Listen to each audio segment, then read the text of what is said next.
Ibu Bapak dan jemaat Tuhan yang berada di rumah dan di tempat ini, sama-sama diberkati Tuhan kita Yesus Kristus. Ibadah kita di pagi hari ini segera kita mulaikan.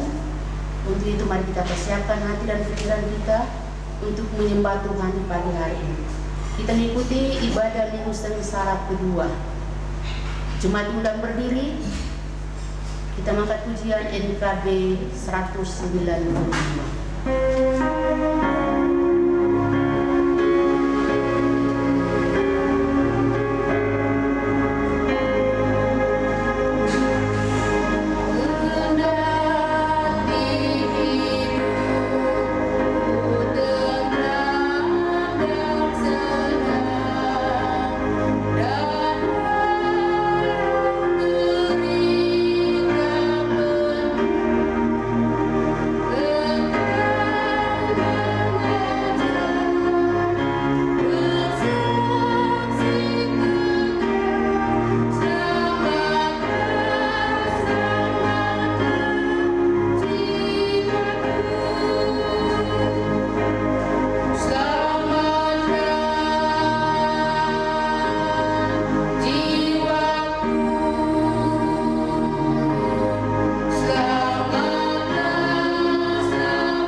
Jemaat Tuhan, kita habiskan ibadah kita. Pertolongan kita adalah dalam nama Tuhan yang menjadikan langit dan bumi, yang tetap setia untuk selama-lamanya dan tidak pernah meninggalkan perbuatan tangannya. Amin. Tuhan menyertai saudara-saudara Dan menyertai saudara-saudara.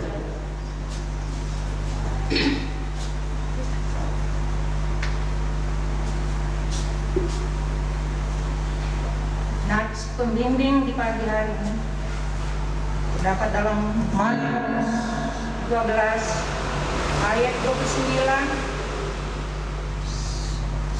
dan ayat yang ke-30. Jawab Yesus, hukum yang terutama ialah, dengarlah hai orang Israel, Tuhan Allah kita, Tuhan itu esa.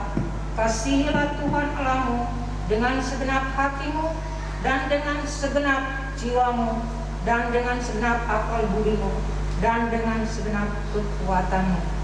Jemaat dipersilakan duduk.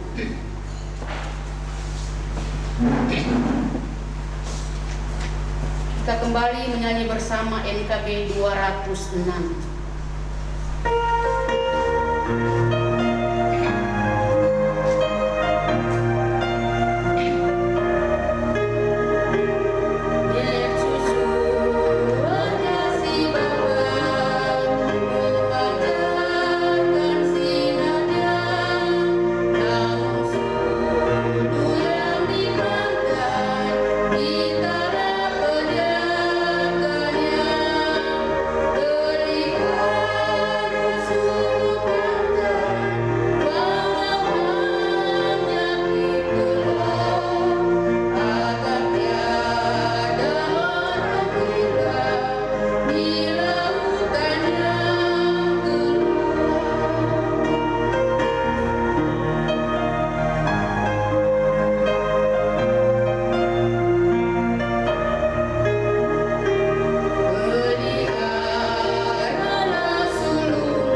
dikasihi oleh Tuhan kita Yesus Kristus, walaupun kita semua berupaya untuk selalu bisa menjadi orang-orang yang baik, orang-orang yang benar di hadapan Tuhan, namun seringkali kelemahan kita membuat kita melakukan banyak kesalahan dan pelanggaran di hadapan Tuhan. Karena itu saya mengajak kita semua untuk berdiri dan marilah kita merendahkan diri di hadapan hadirat Tuhan untuk mengaku dosa kita kepadanya.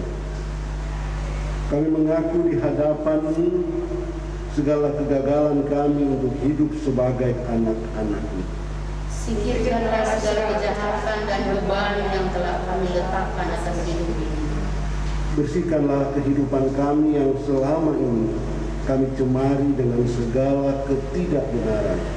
Ya Tuhan, ampuni kehidupan kami yang telah cenderung untuk mengingkari pengajaran kehidupan, dan ajarlah kami secara baru apa arti untuk menjadi anak-Mu. Ya Tuhan Yesus, Anak Domba Allah yang telah menghapus dosa isi dunia, kasihanilah kami dan ampunilah dosa dan segala kelemahan kami. Amin. Amin. Saudara-saudaraku, inilah berita pengampunan dosa dan anugerah Allah. Aku hendak mengikat perjanjian abadi dengan kamu menurut kasih setia yang teguh yang kujanjikan kepada Daud. Sebab itu, senjengkanlah telingamu dan datanglah kepadaku. Dengarkanlah, maka kamu akan hidup. Kita sambut dengan NKB 211.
Saudara-saudara jemaat yang dikasihi oleh Tuhan kita Yesus Kristus, pada minggu sengsara kedua ini, marilah bersama-sama kita mengikuti pembacaan yang menapak tilas derita Tuhan Yesus. Dan untuk itu kita akan membaca Mazmur pasal 9, Markus pasal 9, ayat ke-30 hingga 37. Markus pasal 9 ayat 30 sampai ke 37. Pemberitahuan kedua tentang penderitaan Yesus. Yesus dan murid-muridnya berangkat dari situ dan melewati Galilea, dan Yesus tidak mau hal itu diketahui orang, sebab ia sedang mengajar murid-muridnya. Ia berkata kepada mereka, Anak manusia akan diserahkan ke dalam tangan manusia, dan mereka akan membunuh dia, dan 3 hari setelah ia dibunuh, ia akan bangkit. Mereka tidak mengerti perkataan itu, namun segan menanyakannya kepadanya. Kemudian tibalah Yesus dan murid-muridnya di Kapernaum. Ketika Yesus sudah di rumah, ia bertanya kepada murid-muridnya, apa yang kamu perbincangkan tadi di tengah jalan? Tetapi mereka diam, sebab di tengah jalan tadi mereka mempertengkarkan siapa yang terbesar di antara mereka. Lalu Yesus duduk dan memanggil ke-12 murid itu. Katanya kepada mereka, jika seorang ingin menjadi yang terdahulu, hendaklah ia menjadi yang terakhir dari semuanya dan pelayan dari semuanya. Maka Yesus mengambil seorang anak kecil dan menempatkannya di tengah-tengah mereka. Kemudian ia memeluk anak itu dan berkata kepada mereka, "Barang siapa menyambut seorang anak seperti ini dalam namaku, ia menyambut aku. Dan barang siapa menyambut aku, bukan aku yang disambutnya, tetapi dia yang mengutus aku." Kita sambut dengan DMKB 196.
Jemaat Tuhan, mari kita berdoa syukur dan kita lanjutkan dengan doa permohonan dan pimpinan dan penyertaan Roh Kudus jika kita membaca dan merenungkan firman Tuhan. Mari berdoa. Tuhan Yesus, Gembala kami yang tidak pernah mengantuk, inilah kami anak-anak-Mu yang kembali memanfaatkan hari Minggu ini untuk bersekutu sebagai satu jemaat, walaupun banyak di antara kami yang terpisah tempat. Kami satukan hati dan pikiran kami untuk menyembah Engkau, dan kami menyembah-Mu dalam rasa syukur kami karena penghayatan kami akan pemeliharaan dan penyertaan bagi kami semua. Engkaulah gembala kami, Engkau tahu apa yang kami butuhkan, dan dengan kasih sayang-Mu Engkau selalu berkenan memenuhi dan mencukupkannya. Kini ya Tuhan, kami akan memberi perhatian sejenak terhadap satu bagian Alkitab. Karena itu kami mohon kepadamu, ya Tuhan Bapa kami di sorga, satukan kami sekarang dalam hati dan pikiran.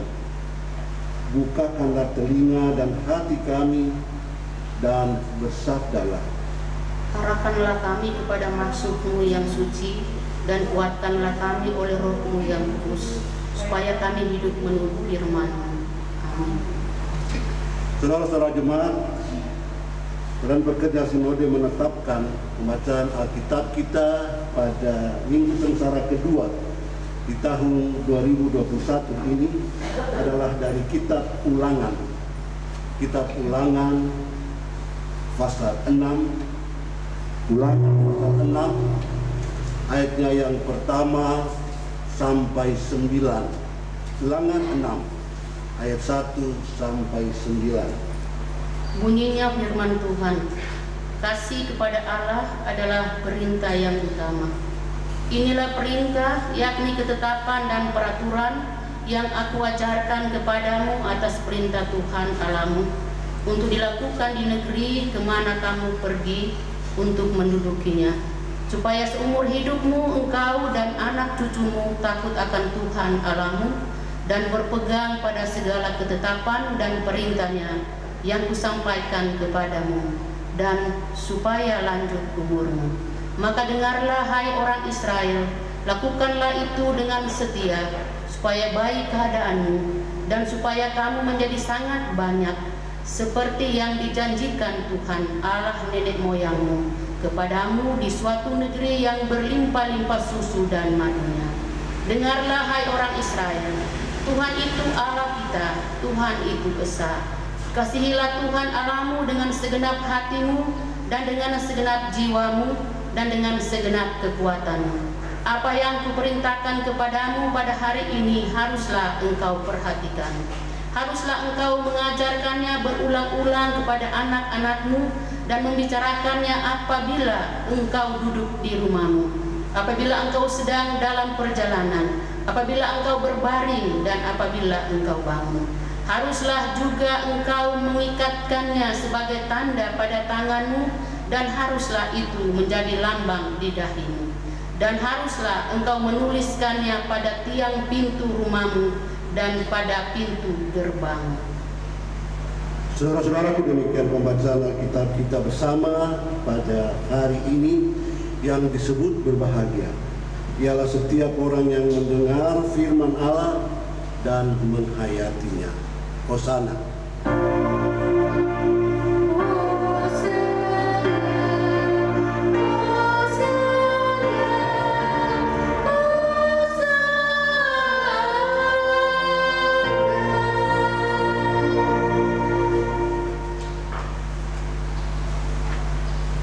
Jemaat yang sama-sama dikasihi oleh Tuhan kita Yesus Kristus, baik yang ada di tempat ibadah ini pun yang berada di rumah masing-masing atau di mana saja Bapak Ibu Saudara-saudara sedang berada sekarang ini.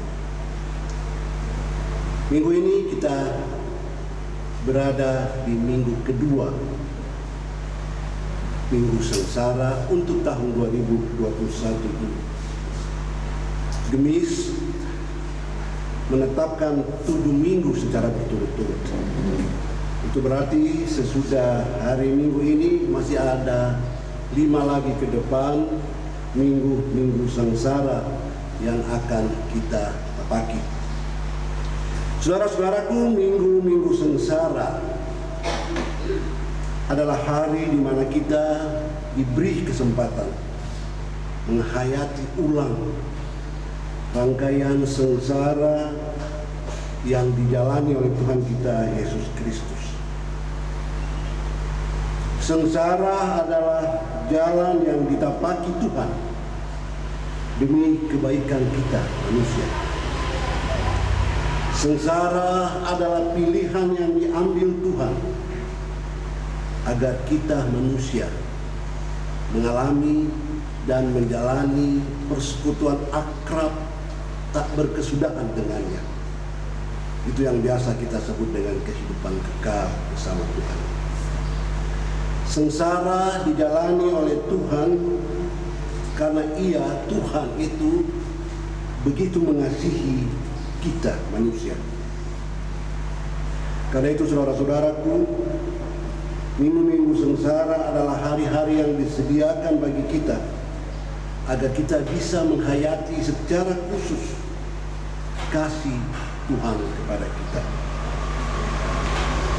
Kita ingat, saya kira Itu ayat yang sangat akrab dengan kita, karena begitu besar kasih Allah akan dunia ini sehingga Ia telah mengaruniakan anaknya yang tunggal, supaya setiap orang yang percaya kepadanya tidak binasa melainkan beroleh hidup yang kekal.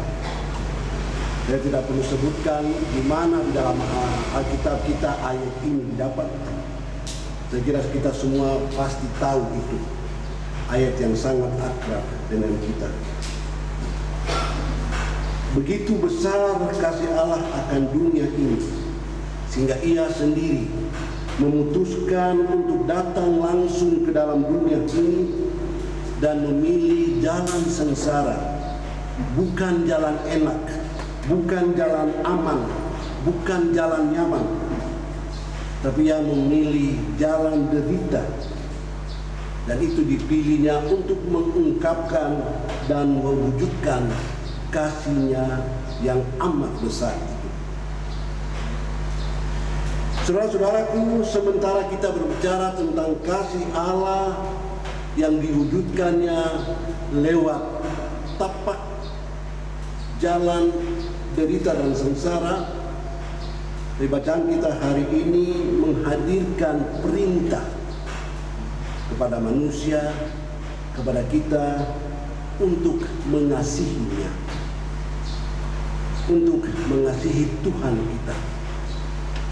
Dia yang memilih jalan sengsara untuk mengasihi kita, meminta kita supaya mengasihinya. Dan jika kita benar-benar mengasihi Allah, maka semestinya, seyogianya, seharusnya tingkah laku, sikap hidup, cara memandang, bahkan hidup kita seantirnya berubah. Saudaraku, sejak Maret tahun lalu, kehidupan kita menjadi sangat berbeda. Hampir semua hal dibatasi. Tempat ini yang biasanya penuh dengan orang, tapi sejak bulan Maret ini hanya diperbolehkan untuk jumlah yang sangat terbatas. Bukan cuma untuk kegiatan ibadah kita merasa harus menyesuaikan diri dengan kebiasaan baru ini, tapi untuk segenap hidup kita, pergaulan kita, kebersamaan kita mengalami perubahan. Anak-anak terdampak. Mereka yang biasanya bisa berkumpul teman-teman sekelas, bermain, berkelakar, tapi sekarang tidak mungkin lagi bisa melakukan hal yang sama. Mereka belajar sendiri di rumah, bertemu dengan kawan-kawan tapi secara virtual. Orang-orang kantoran juga mengalami hal yang sama. Kantor yang biasanya dibludakin oleh banyak pegawai sekarang harus membatasi jumlah pegawai yang masuk. Selebihnya harus work from home. Jadi WFH sekarang singkatannya ya. Banyak orang yang merasa terkekang dengan situasi seperti ini. Banyak orang yang merasa soalnya tidak bisa tahan lagi dengan keadaan seperti ini. Apa-apa dibatasi. Berjabatan tangan yang merupakan kebiasaan hakiki kita nggak boleh lagi. Berpelukan, pertama ketika kita berjumpa pada hari Minggu seperti ini juga dihindari. Apalagi mencium pipi kiri kanan. Bukan cuma itu.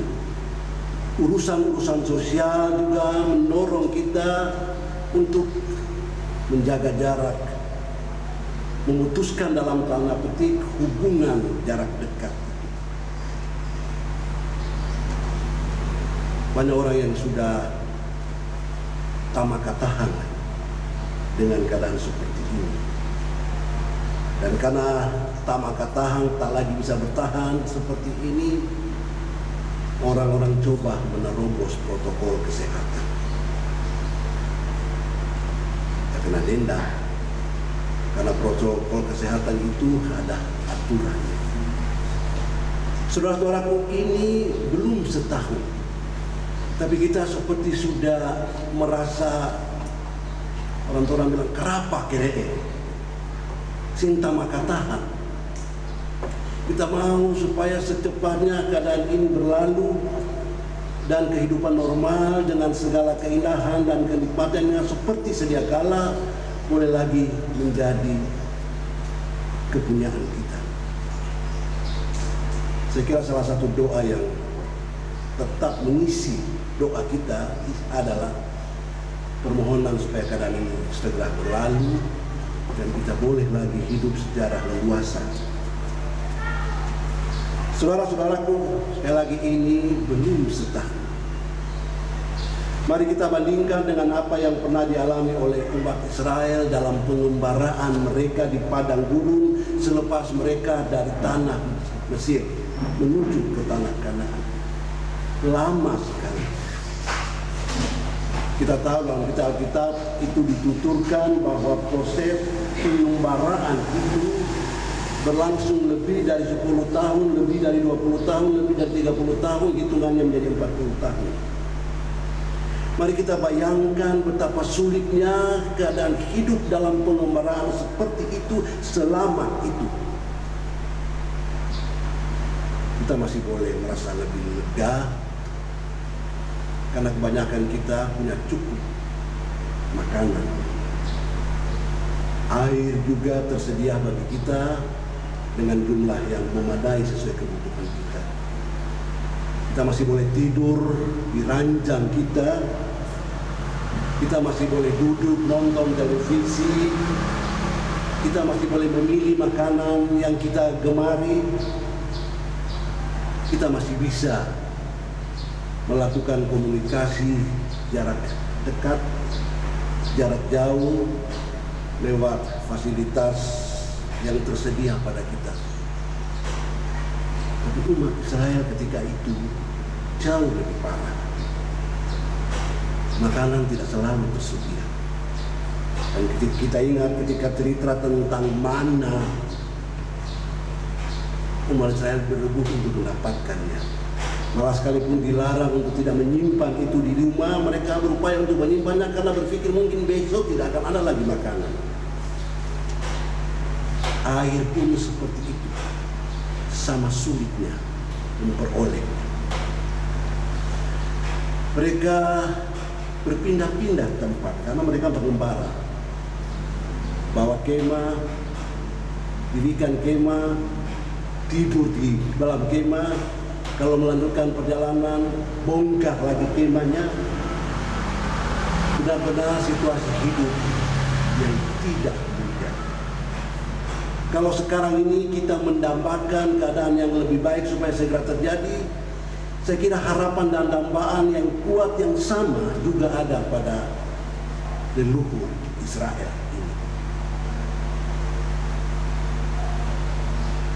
Mereka mendambakan sangat supaya mereka boleh sesegeranya ditibahkan di tanah yang dijanjikan, tanah yang digambarkan sebagai tanah yang berlimpah atau kaya dengan susu dan madunya. Janji ini harus kita lihat dalam konteks kehidupan umat Israel yang sangat tidak nyaman tadi. Mimpi untuk bisa segera berada di tanah dengan pelukisan seperti itu sangat kuat di setiap hati anak-anak Israel. Mimpi supaya mereka lepas dari keadaan tidak aman dan tidak nyaman, tidak tentram, tidak sejahtera seperti itu, dan akan menikmati kehidupan yang jauh lebih aman di tanah perjanjian. Begitu kuat ada dalam hati setiap anak-anak Israel. Lalu supaya mereka bisa benar-benar menikmati kehidupan yang mereka rindukan itu. Tuhan terus menuntun mereka, dan apa yang kita temukan dalam bacaan kita tadi adalah apa yang harus dipegang, harus diingat, harus diajarkan oleh umat Israel, satu kepada yang lain, satu generasi pada generasi yang lain. Mereka diminta untuk selalu takut akan Tuhan. Mereka diminta untuk selalu mengingat Tuhan. Mereka diminta untuk selalu tidak melupakan Tuhan. Kenikmatan hidup di tanah perjanjian akan dirasakan bila syarat ini diingat terus. Takut akan Tuhan, mengingat Tuhan. Dan bukan hanya sekedar mengingat, tapi yang diingat itu juga harus jelas. Dan dalam bacaan kita tadi jelas Tuhan memperkenalkan dirinya dengan cara yang unik. Tuhan itu esa. Tuhan itu satu. Tuhan itu tidak banyak. Jadi umat Israel diperintahkan untuk mengingat Tuhan dalam keesaannya. Tuhan yang bukan dua, Tuhan yang bukan tiga, tapi Tuhan yang hanya satu. Tuhan bukan Tuhan yang banyak, tapi Tuhan yang satu. Pengakuan akan kesatuan dalam arti keesaan Tuhan ini, yang dalam bahasa teknisnya disebut sebagai monoteisme, paham bahwa Tuhan itu satu. Pemahaman monoteistis ini menjadi sangat penting bagi umat Israel, baik ketika mereka masih dalam proses pengembaraan atau perjalanan menuju ke tanah Kanaan, pun ketika mereka nantinya tiba di sana. Mengapa pemahaman monoteistis ini menjadi begitu penting? Sebab umat Israel dikelilingi oleh bangsa-bangsa lain yang punya pemahaman politeisme, lawan dari monoteisme. Bangsa-bangsa yang mempercayai bahwa ada banyak Allah, ada banyak yang disembah. Perintah untuk tetap mengingat bahwa Tuhan itu esa adalah suatu catatan penting supaya umat Israel sekali lagi kini dan nanti pada waktu mereka menduduki tanah Kanaan itu tidak akan terkontaminasi oleh kepercayaan politeistis seperti itu, termasuk kepercayaan politeistis di tengah-tengah kehidupan umat di tanah perjanjian yang akan mereka duduki itu. Dan kepercayaan akan keesaan Tuhan ini adalah warisan yang diturun alihkan kepada kita, kepada gereja, turun-temurun sepanjang masa. Penulis Injil Markus dalam nas pembimbing yang dibacakan kepada kita tadi mengutip Ulangan pasal 6 ayat 4 secara khusus. Penulis Injil Markus menempatkan kata itu pada mulut Yesus ketika Yesus menjawab pertanyaan para ahli Taurat tentang hukum yang utama, hukum yang paling utama. Markus 12 tadi sudah dibaca ya, ayat 29 dan 30. Ini yang dikatakan oleh Yesus. Hukum yang terutama ialah kasih akan Tuhan. Kasihilah Tuhan dengan segenap hati, dengan segenap jiwa, dengan segenap akal budi. Kasihilah Tuhanmu secara utuh. Kasihilah Tuhanmu dengan semua yang ada padamu. Kasihilah Tuhan dengan segala-galanya. Bukan kasihilah Tuhan hanya dengan kata-kata, bukan kasihilah Tuhan hanya dengan apa yang tidak Anda ucapkan tapi ada di dalam hati saja. Tapi kasihilah Tuhan dengan semua yang ada padamu, dengan perbuatanmu, dengan tingkah lakumu, dengan sikap hidupmu, dengan cara memandangmu, dengan cara merancangmu, dengan caramu berpikir. Pendeknya dengan semua yang Anda, kita, siapa saja lakukan dan jalani. Kasih yang dimaksud itu bukan hanya kasih secara lahiriah saja, tapi kasih yang digerakkan, didorong oleh hati yang tulus dan jujur. Kasih seperti itu bukanlah kasih untuk memamerkan diri, kelebihan diri, keunggulan diri, kepintaran diri, supaya mendapat pujian dan sanjungan dari orang-orang yang melihatnya. Kasih seperti itu adalah kasih seperti yang diilustrasikan dalam sebuah pengajaran. Kalau sebelah tangan memberi, jangan sampai sebelah tangan yang lainnya mengetahui. Kasih yang hanya diketahui oleh diri kita, dan kalau memang keadaan tidak memungkinkan, juga oleh orang yang kepadanya kasih itu kita tunjukkan. Malah ada orang yang karena kasih itu berupaya sebisanya supaya objek yang kepadanya kasihnya itu mau ditunjukkan juga tidak pernah tahu dari mana ia memperoleh kasih itu. Saudara-saudaraku, menurut Ulangan 6 yang kita baca tadi, mengasihi Tuhan seperti itu, mengasihi Tuhan secara utuh seperti itu adalah perintah Tuhan. Dan perintah itu dikomunikasikan melalui Musa, pemimpin umat Israel ketika itu. Perintah itu harus didengar, harus dilakukan, dan harus diwariskan. Begini bacaan kita tadi, dengarlah hai orang Israel. Ayat 4 dalam Ulangan pasal 6 tadi. Saudaraku, mendengar menjadi kegiatan yang sangat penting ketika itu.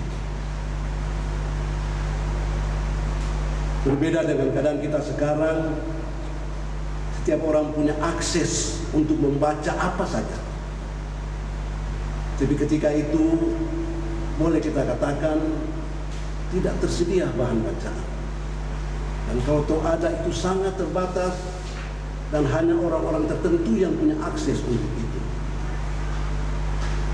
Yang dominan ketika itu serba lisan. Dan dalam keadaan seperti ini, serba lisan seperti itu, saudara-saudaraku, mendengar pakai telinga adalah satu-satunya cara seseorang bisa mengetahui sesuatu. Kalau tidak mendengar, orang itu tidak bisa tahu apa-apa. Kalau tidak menggunakan telinganya, atau kalau telinganya tidak difungsikan, orang tidak akan pernah tiba pada pengetahuan tentang sesuatu.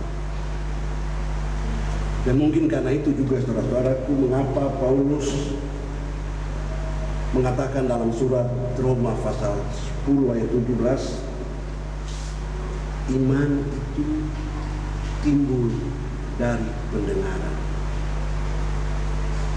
Paulus tidak mengatakan iman itu timbul dari pembacaan.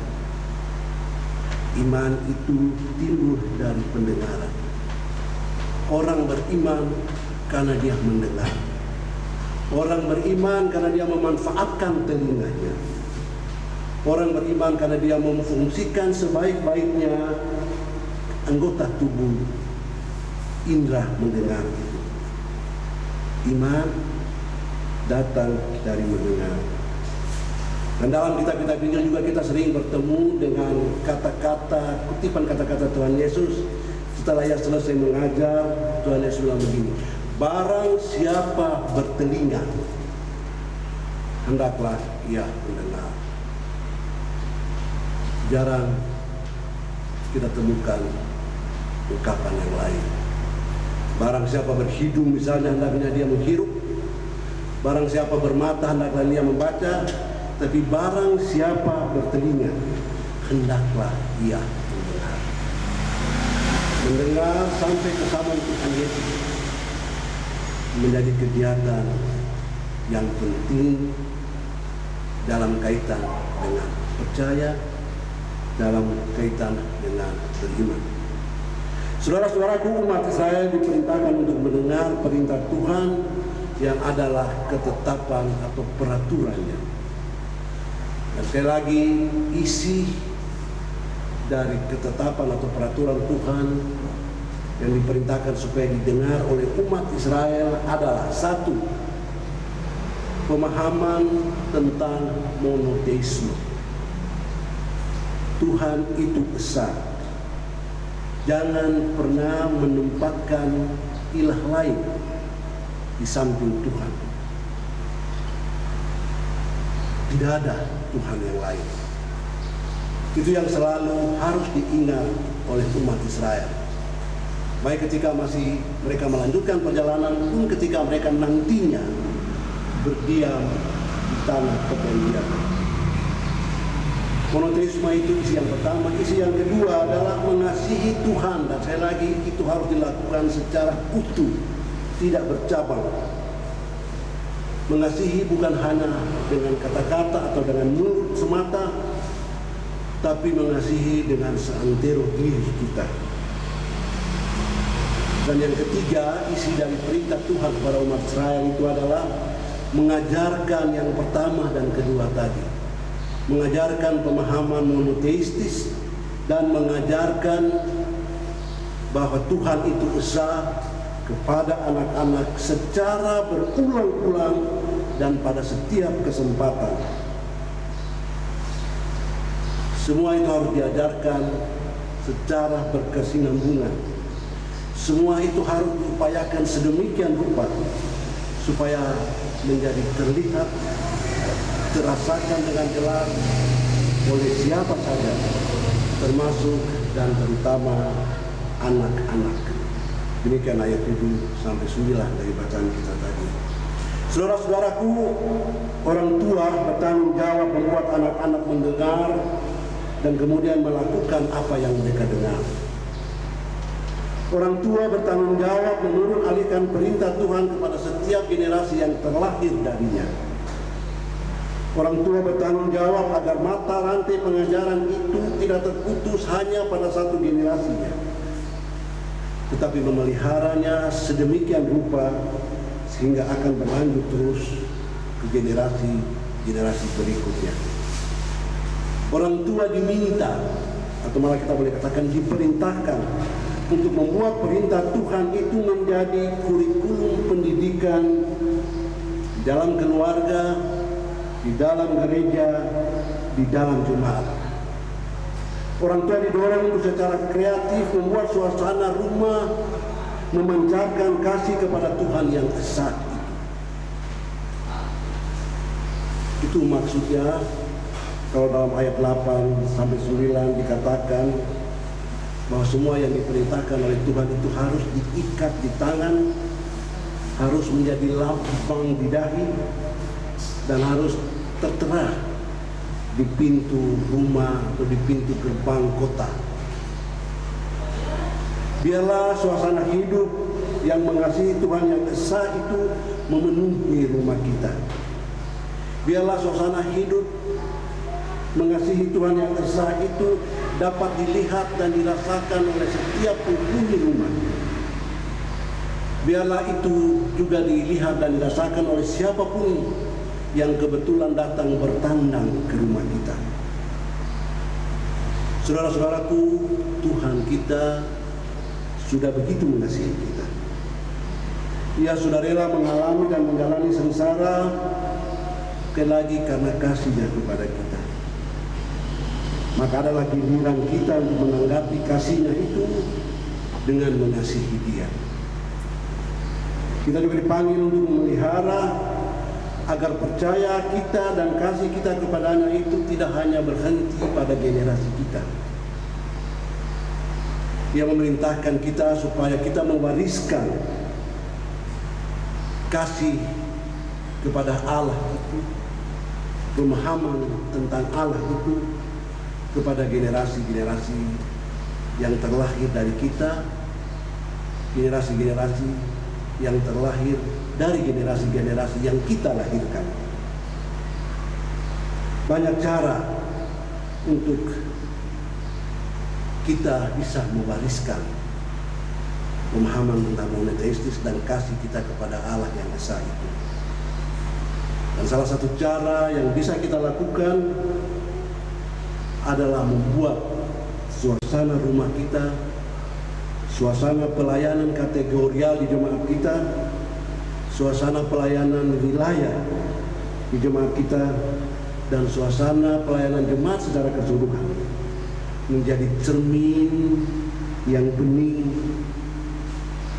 yang bisa dilihat dengan jelas bagi kepercayaan kita pada Tuhan yang esa dan bagi kasih kita kepada Tuhan kita yang esa itu di dalam dan melalui Tuhan kita Yesus Kristus. Mari saudaraku, kita tumbuh kembangkan semangat kita untuk membuat kasih kita kepada Tuhan itu keluar dari hanya sekedar kata-kata kita, tapi masuk dan terlihat ke dunia di sekitar kita. Roh Kudus yang dianugerahkan Tuhan kepada kita kiranya menolong kita setiap saat sehingga kita bisa mewujudkan perintah Tuhan kepada umat-Nya, pada kita, pada jemaat, kepada gereja ini. Amin.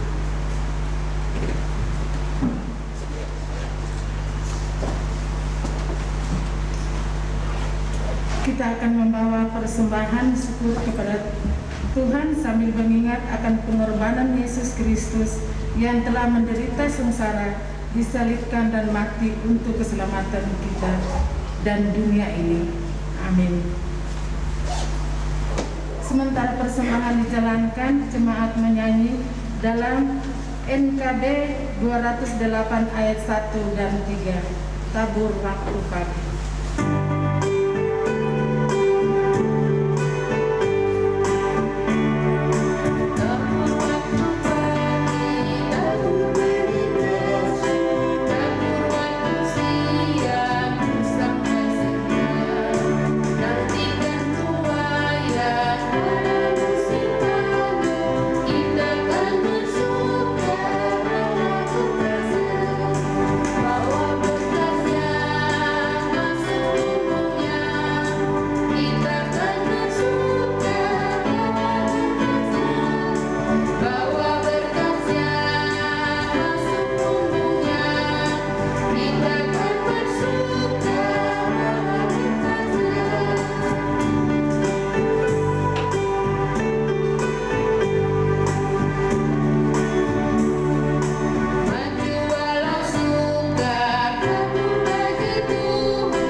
Setelah dua persembahan, kita akan menyanyi dalam NKB nomor 199 ayat 1.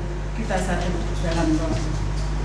Ya Tuhan, terima kasih atas kasih penyertaan Tuhan di tengah kehidupan kami. sehingga kami boleh ada kembali di dalam rumah di sini Tuhan, untuk kami datang memuji dan memuliakan akan nama-Mu Tuhan.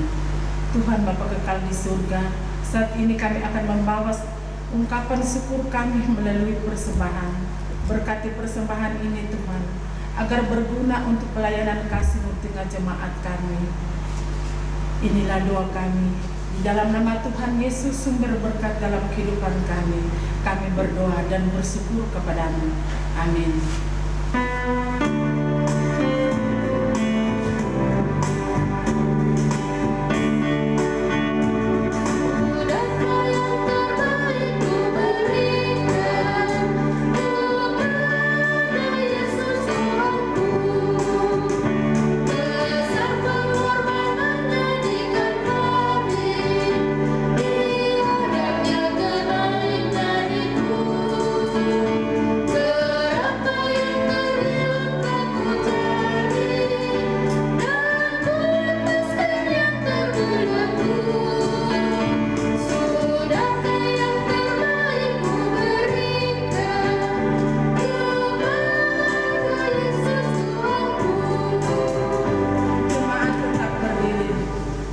Saudara-saudaraku, bersama dengan kalian orang Kristen di segala tempat dan sepanjang masa, mari kita ikrarkan pengakuan iman kita menurut rumusan pengakuan iman rasuli. Hendak masing-masing berikrar demikian. Aku percaya kepada Allah Bapa yang berkuasa, Bapa langit dan bumi, dan kepada Yesus Anaknya yang tunggal Tuhan kita, yang dari Roh Kudus, lahir dari anak darah murni, menderita di bawah pemerintahan Pontius Pilatus, disalibkan, mati dan dikuburkan, turun ke dalam kerajaan Allah. Dari yang ketiga bangkit pula dari antara orang mati, naik ke surga, duduk di sebelah kanan Allah Bapa yang berkuasa, akan datang dari sana untuk menghakimi orang yang hidup dan yang mati. Aku percaya pada Roh Kudus, gereja yang kudus, persekutuan orang kudus, pengampunan dosa, kebangkitan daging, dan hidup yang kekal.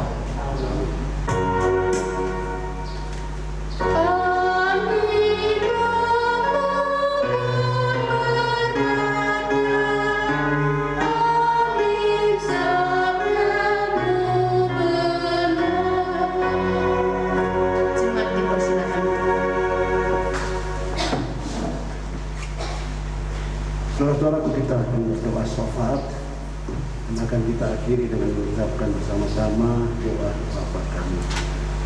Mari berdoa.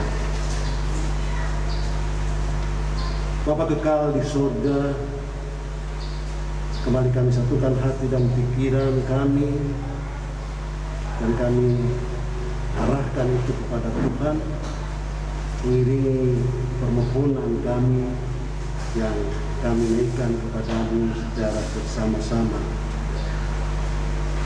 Kami berdoa ya Tuhan, sebagai bagian dari bangsa kami, bahkan bagian dari penduduk dunia ini seantero. Kami berdoa untuk keamanan, kehidupan yang lebih baik, supaya tersedia bagi kami dalam waktu yang tidak lama lagi. Kami terkungkung dan terkurung oleh karena kami berupaya untuk tidak mudah ditularkan oleh virus yang mematikan ini. Dan untuk maksud itu ya Tuhan, kami berusaha untuk patuh pada protokol kesehatan yang telah ditetapkan oleh pemerintah kami. Mampukan kami ya Tuhan untuk terus-menerus bisa bersikap seperti ini, agar kerinduan kami supaya wabah ini bisa selalu berlalu dari kami bisa menjadi kenyataan sesuai dengan waktu Tuhan sendiri. Kami tidak hanya berdoa untuk kami supaya mampu patuh pada protokol kesehatan ini, tapi kami juga berdoa untuk upaya-upaya yang dilakukan oleh pemerintah kami di dalam semua jajarannya, dari pusat sampai ke pelosok-pelosok desa, Biarlah semuanya diberkati oleh Tuhan, terutama apa yang sekarang ini dilakukan secara massal, vaksinasi untuk semua orang.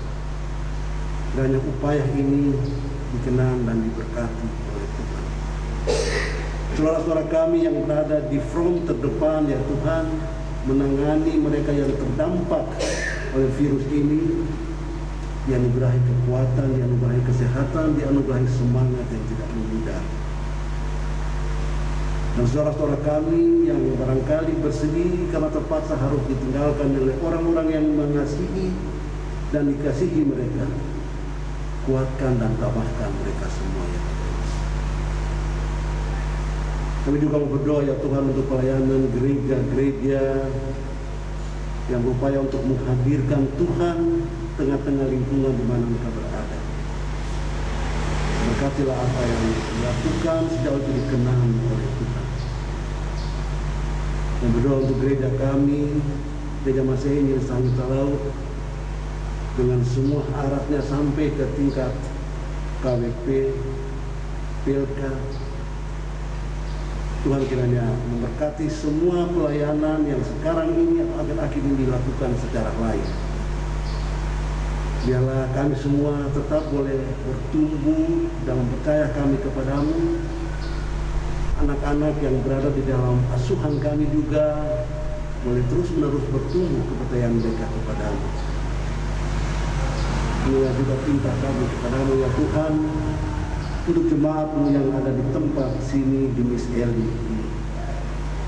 Sekalipun berjumpa secara langsung masih sangat-sangat dibatasi, namun kehadiran jemaatmu ini untuk menjumpai segenap warga jemaat yang membutuhkan pelayanan akan bisa dilakukan dengan cara yang baru. Karena itu, ya Tuhan, kami menyerahkan ke dalam tangan-Mu pertolongan-Mu, perlindungan-Mu.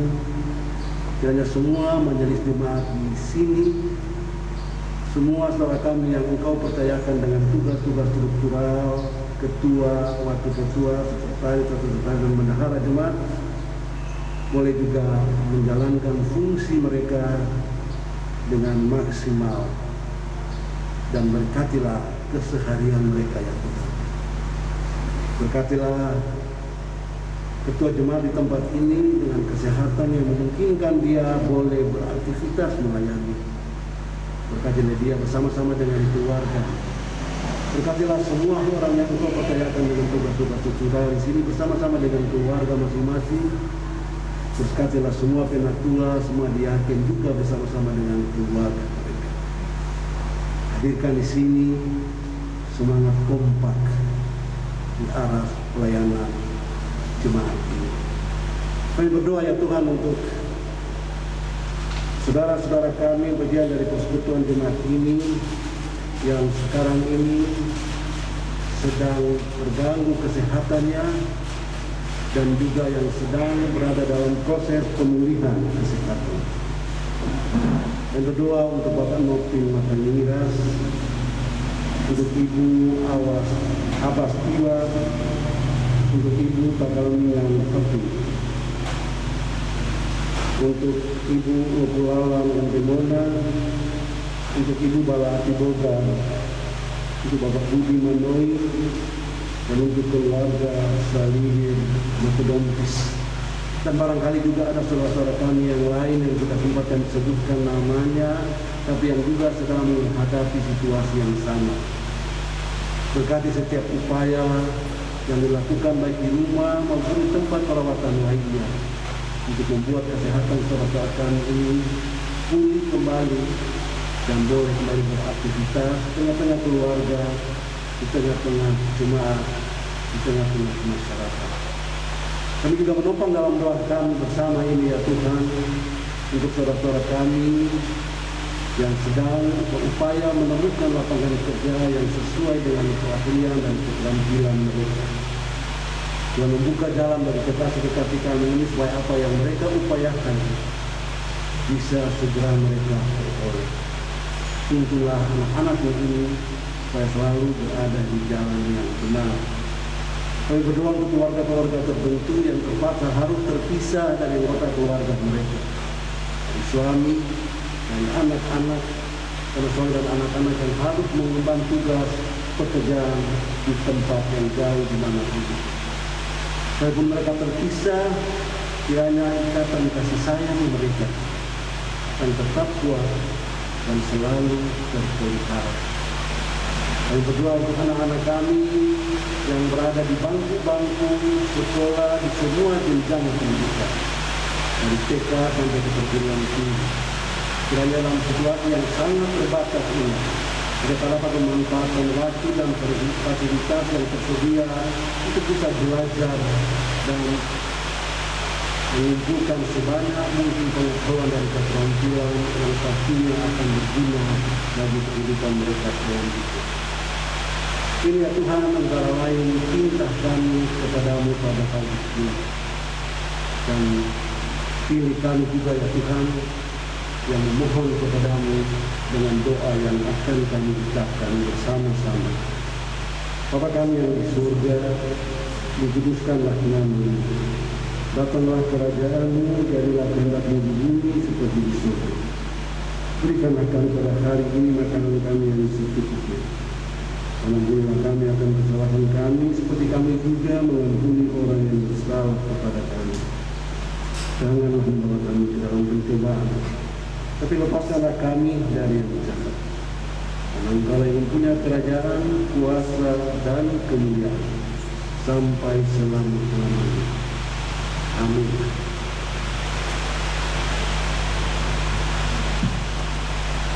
Marta Jemaat Minggu 21 Februari 2021. Marin Semahe.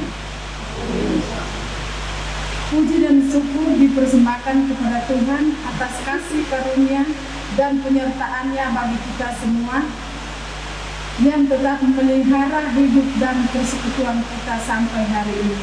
Terpujilah nama Tuhan. Kedua, disampaikan ucapan terima kasih kepada Pendeta Dr. Wenas Kelangit, Pendeta Domisili Jemaat Genis Depok, serta semua yang telah melayani pada hari ini. Biarlah firman Tuhan yang telah disampaikan akan menjadi suluh dan pedoman untuk kehidupan kita ke depan. Tuhan Yesus memberkati. 3. Ibadah Minggu 28 Februari 2021, Minggu Sengsara ketiga, jam 9 akan dilayani oleh Pendeta Stefani memimpin Bumena MTH. Jemaat dapat mengikuti melalui channel YouTube Genis Jemaat Elim, serta mohon di like dan di subscribe. 4. Disampaikan kepada semua anggota jemaat bahwa BPNJ telah mengeluarkan 1 buah surat atestasi per tanggal 31 Januari 2021 dengan nomor surat 19-MJE-1-2021 yang ditujukan kepada Gereja Gemim Jemaat Bukit Sejahtera Molas di Manado atas nama keluarga Ibu Ineke F. Bawonte atas permohonan pribadi. Alasan perpindahan ini adalah akan menetap di Kota Manado, Sulawesi Utara.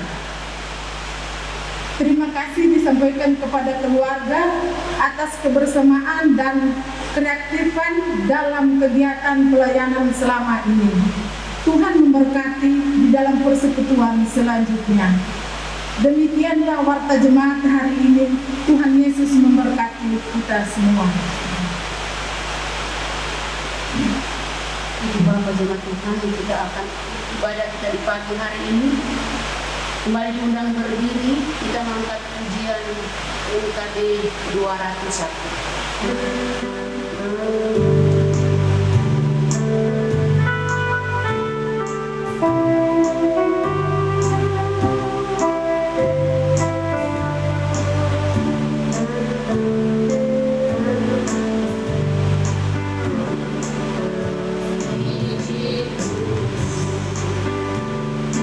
Ada sobat yang setia, yang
Saudara-saudaraku yang dikasihi oleh Tuhan kita Yesus Kristus, arahkanlah hatimu kepada Allah, jalanilah kehidupanmu sehari-hari sepanjang minggu yang sedang kita masuki ini dengan damai sejahtera, dan terimalah berkat Tuhan.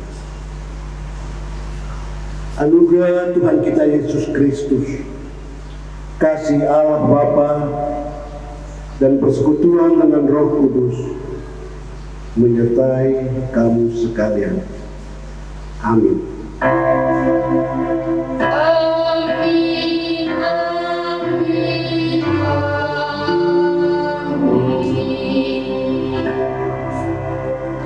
Jemaat dipersilakan untuk ibadah kita telah selesai.